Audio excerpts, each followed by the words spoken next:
Sweta Mangal is a social entrepreneur who runs Dial 1298 for ambulance. It was just social work when Sweta started in 2004. After making the transition of becoming a social startup, the business today has presence in Maharashtra, Kerala and Bihar. The turnover currently stands at 8 crore rupees and is likely to go up as Sweta will soon be launching 164 ambulances in the state of Rajasthan in partnership with the government. While the road to growth is ready to be scaled, this isn't an easy business to run. We have different type of stretchers. Okay. You'll see in ambulance there's one only kind. One stretcher. Right. What we do is in a road traffic accident, we just put the person here, like from the ground, and we strap him. This is the scoop stretcher. If a person is lying, it just basically opens up like this, and you scoop the person wherever he is, and you lift him up, and you strap him up, and you bring him here. The costs of ambulances and equipment and trained staff are fixed and high. See, all the equipment here and the medicines and the entire structure, the way it's been designed is to stabilize a life. On a day-to-day basis, what is the biggest operational challenge? The biggest operational challenge is really the traffic in Mumbai and everywhere else where we operate. However, the way we deal with this problem is that we've really tied up with the traffic police, with the police, and in case of emergency, what we do is we call the traffic police control room and tell them that our ambulance will be going this way, and in fact, if we need their help, they actually send people to clear the way, and we've allowed to go the other side of the way. We are allowed to jump traffic lights. Is there trouble just telling people that there is an ambulance, you need to give way? That is the biggest problem we faced when we started.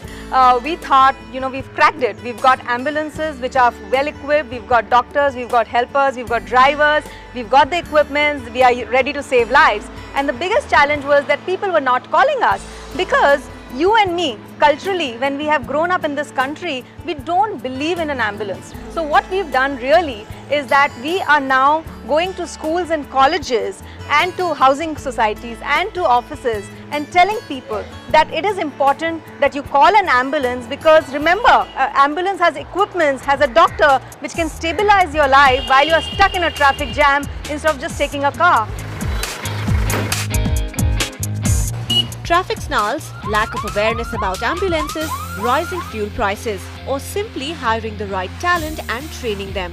Issues that Sweta has to deal with on an everyday basis. But these issues don't bog this winning warrior down. After all, from the very start, she got a glimpse of the hurdles coming her way. We went to the telecom ministry and said that we want a easy to remember number, and the idea was to get a number like 1299. The reason why, because the 3-digit number are really reserved for the government services, and any non-government service has to start with 12. Alright, so we said okay fine, give us 1299, it's actually close to 999 and 911.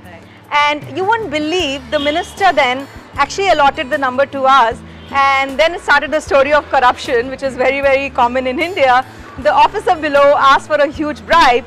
We fought it, and you will not believe, just to spite us, that person said that 1299 number is not available, and he gave us the only number I can allot you is 1298.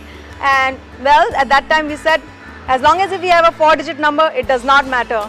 Is it difficult convincing people to work for you when there are hospitals and bigger clinics who may have more competitive pay scales? Of course it's difficult. Nothing has been easy because you understand that this industry did not exist. You had one ambulance owner who had 4 or 5 ambulances running it like a mom and pop shop. In fact, doctors, obviously for them the preferred job was a hospital. So they used it as a stepping stone.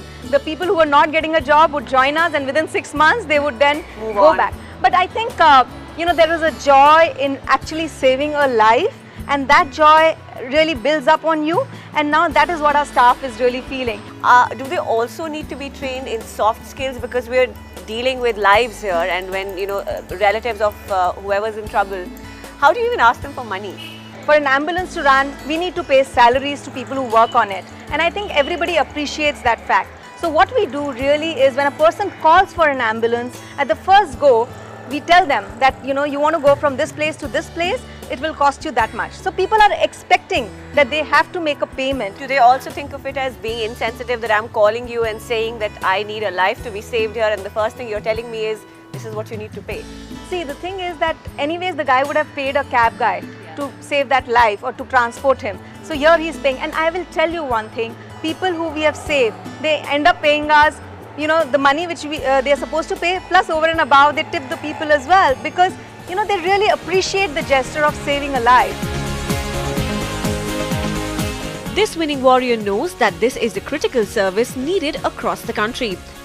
Life-saving medicines in the drawers here, and they all are labelled, and so everybody knows where to find what, and we have enough stock for it, so that and we do have a process where we keep filling it every 2 days. Another important feature is that we have a portable oxygen cylinder which a person can actually carry with them to the location, so that immediate oxygen can be given to the person. 1298 is already competing for government tenders to take the service to the remotest parts of India. By the end of year, we are looking at around 500 ambulances on the road. And what are the biggest challenges you see in getting to that number? The biggest challenge is really to get the right people. So although India is a country where there's a lot of employment and people are available, but to get the right people with the right attitude is the biggest challenge. Getting the right talent and keeping them as motivated as she is, a constant challenge that Sweta has to deal with. After all, the success of her venture depends largely on how passionate her staff is.